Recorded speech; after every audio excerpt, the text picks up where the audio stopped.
Well, Westminster Abbey really hasn't changed much since Queen Elizabeth was crowned here, but she has changed, and so has the monarchy. A skilled lip reader has finally brought to light the truth behind Queen Elizabeth II's mysterious final words.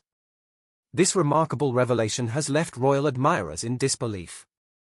But what did the Queen actually say that has stirred such a reaction, and what does this mean for the monarchy moving forward?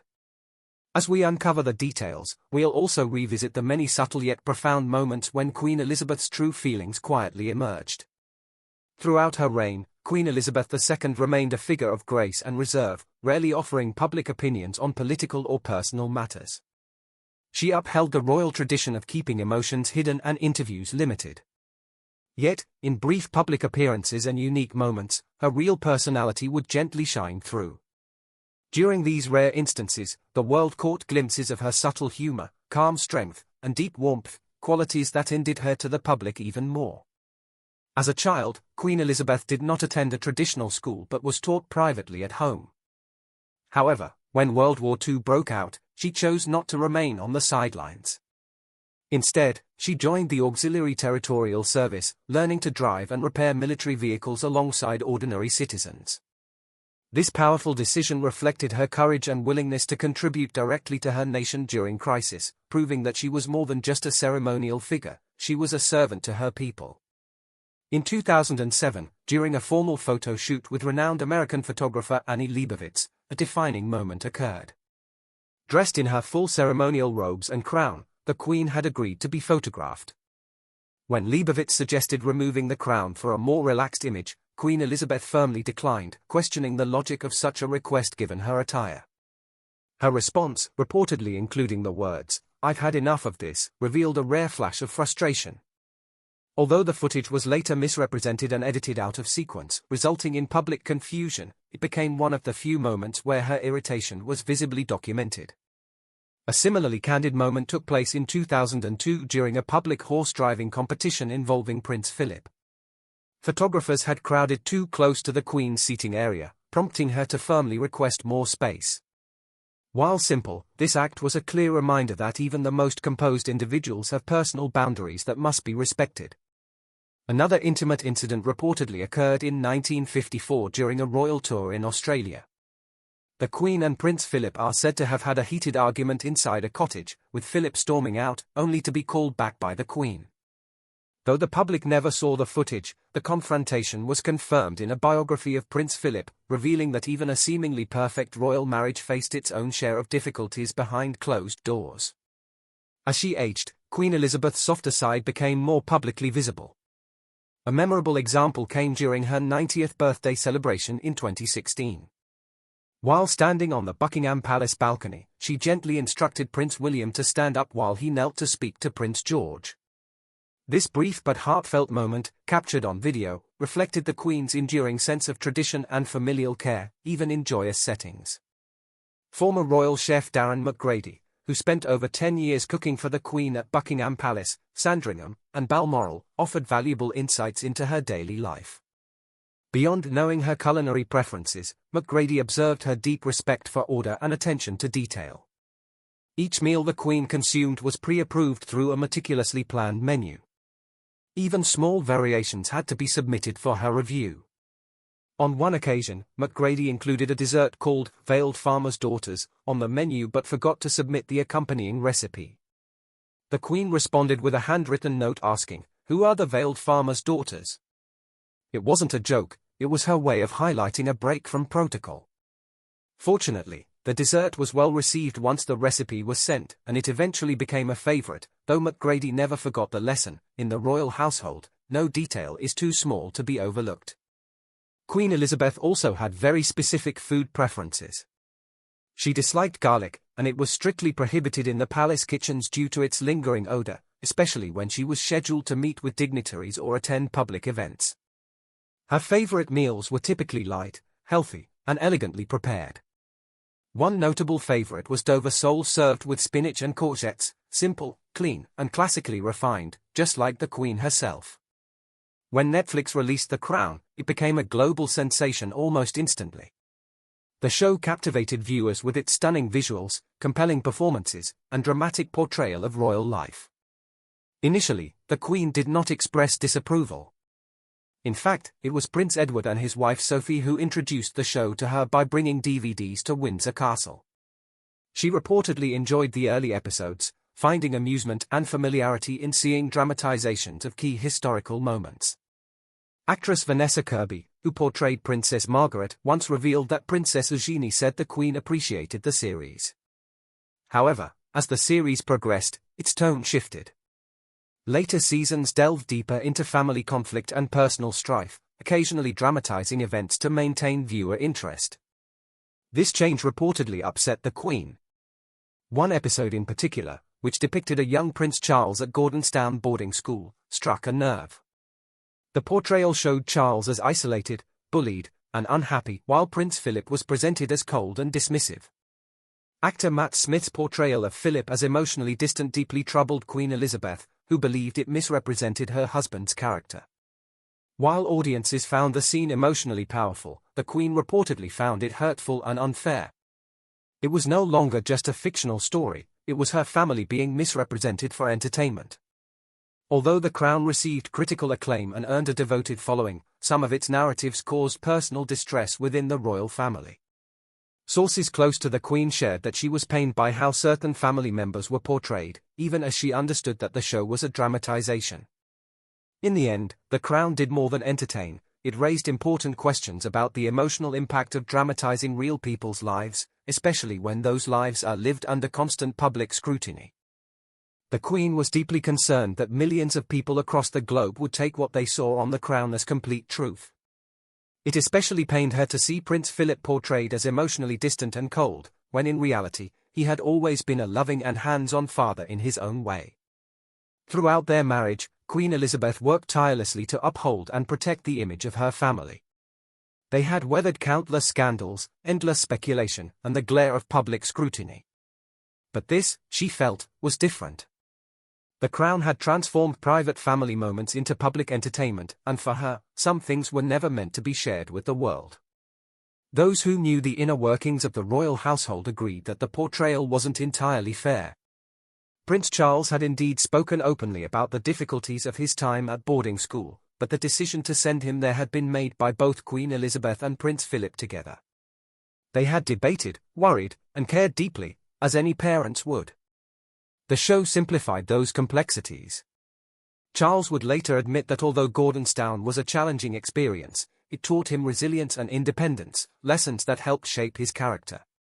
Sadly, The Crown highlighted only the pain, leaving out the valuable growth that followed. As the show progressed into more recent royal events, the royal family grew increasingly uneasy. Viewers, especially younger generations, began to blur the lines between entertainment and reality. The Queen and her advisors feared that people might begin to accept the dramatized narratives as historical fact. Though the show may have crossed a line, Queen Elizabeth met it with her signature composure. For as long as anyone could remember, the royal family followed a fundamental rule: remain silent, no matter the public chatter.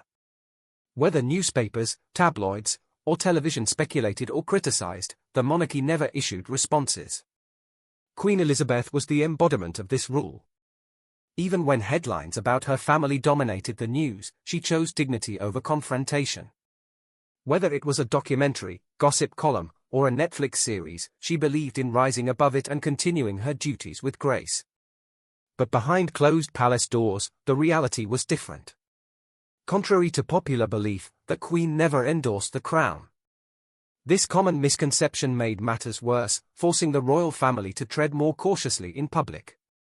The monarchy had always valued privacy, elegance, and the subtle art of restraint.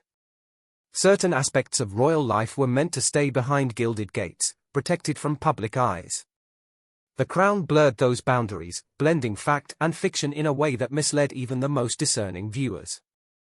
The series delved into deeply personal matters, highlighting Princess Diana's emotional struggles and surfacing family controversies that the Queen believed should remain sacred.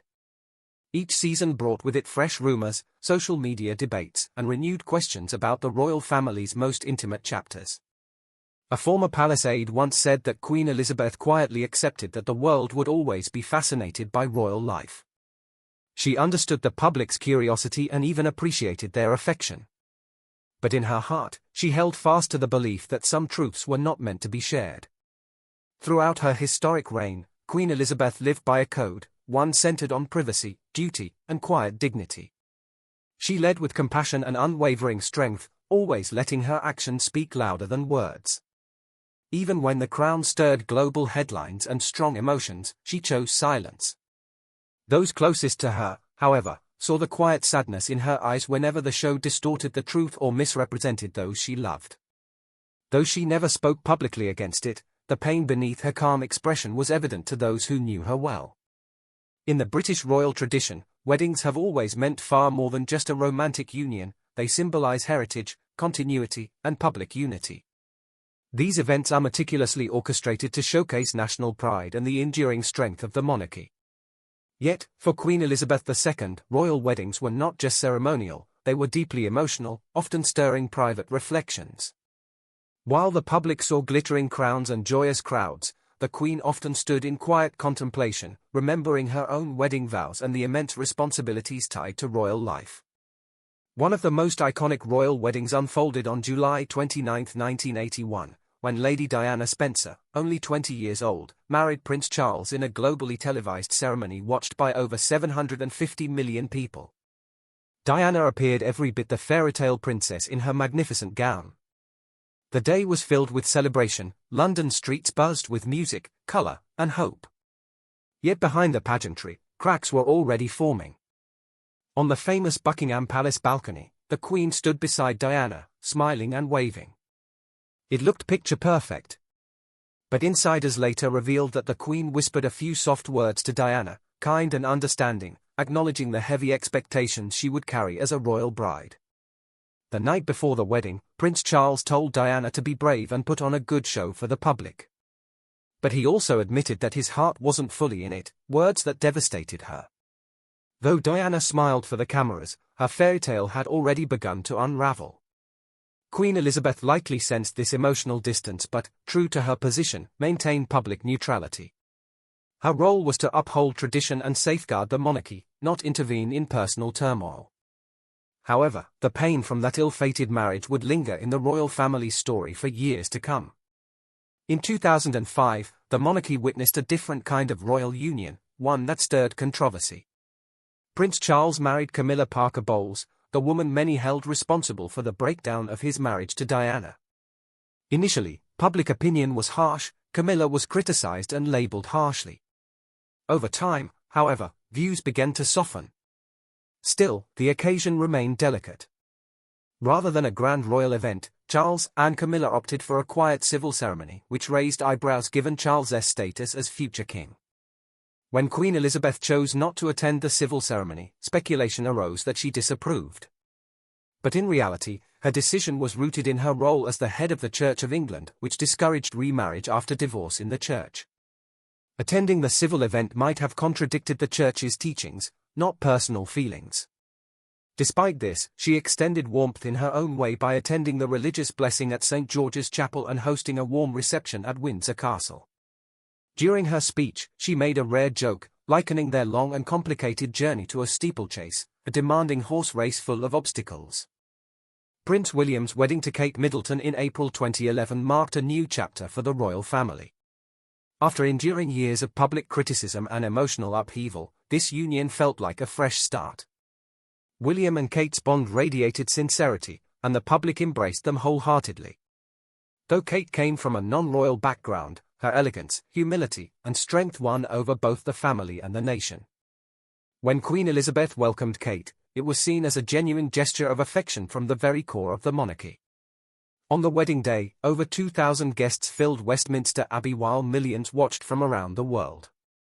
Kate's stunning gown, designed by Sarah Burton for Alexander McQueen, blended royal tradition with contemporary grace. While the day sparkled with regal ceremony, one quiet moment revealed the Queen's gentle side. A royal historian later shared that during the ceremony, Queen Elizabeth leaned over to Prince Philip and softly spoke to him. In a couple known for their composed public demeanor, this private exchange stood out.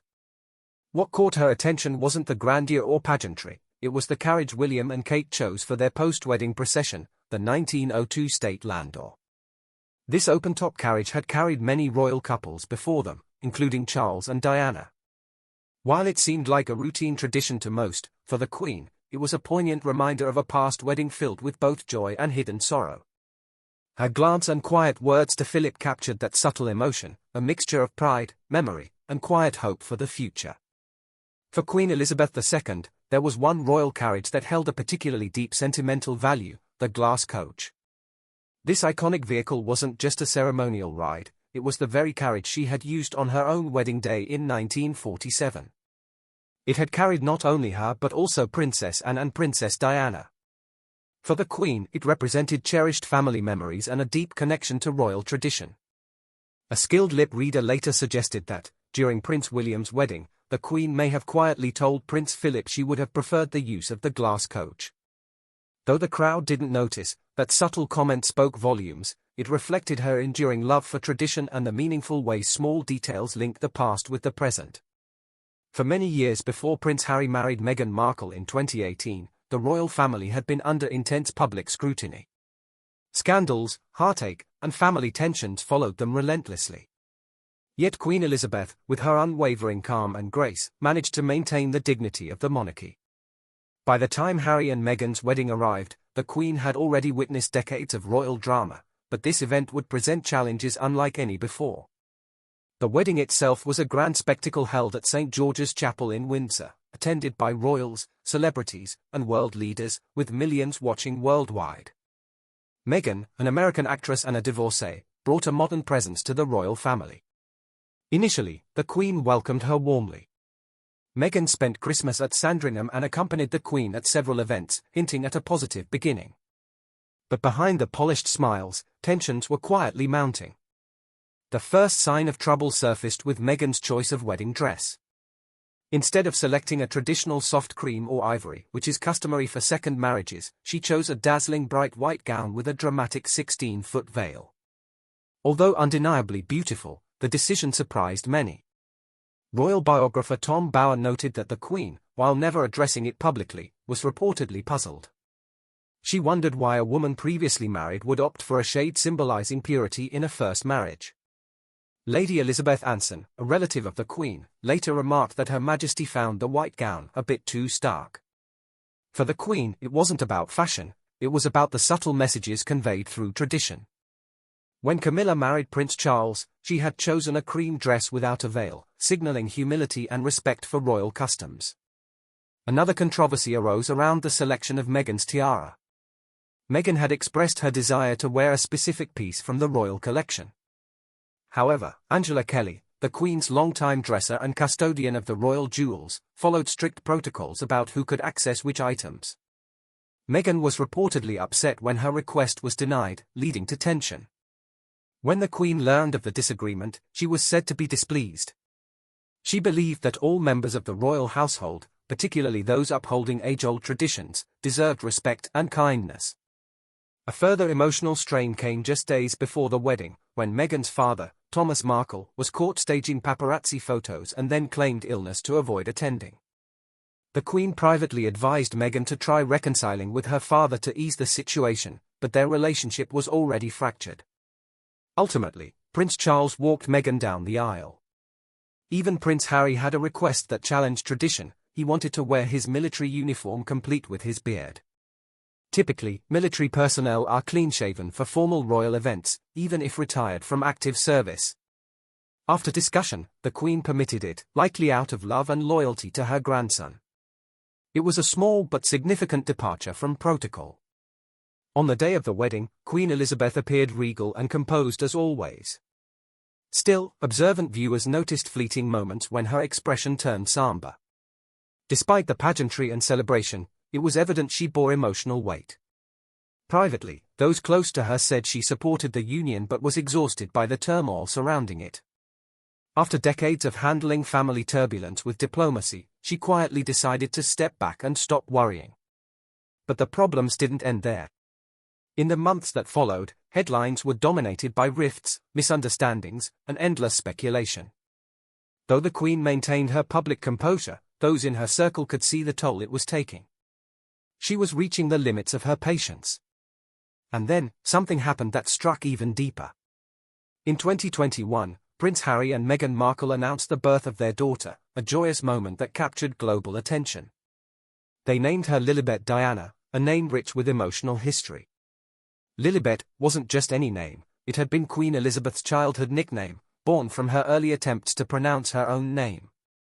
It was a name used lovingly by her parents, sister Margaret, and later, her husband Prince Philip. To the world, she was Queen Elizabeth II, but to those who knew her best, she was simply Lilibet.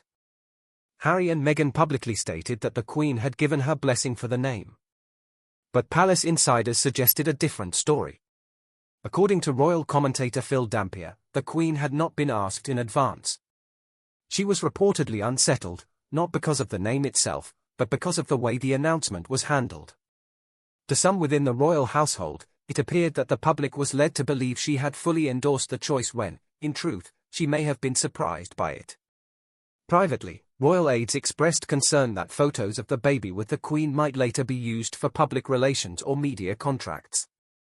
As a result, the Queen quietly decided not to release any official photograph of herself with Lilibet.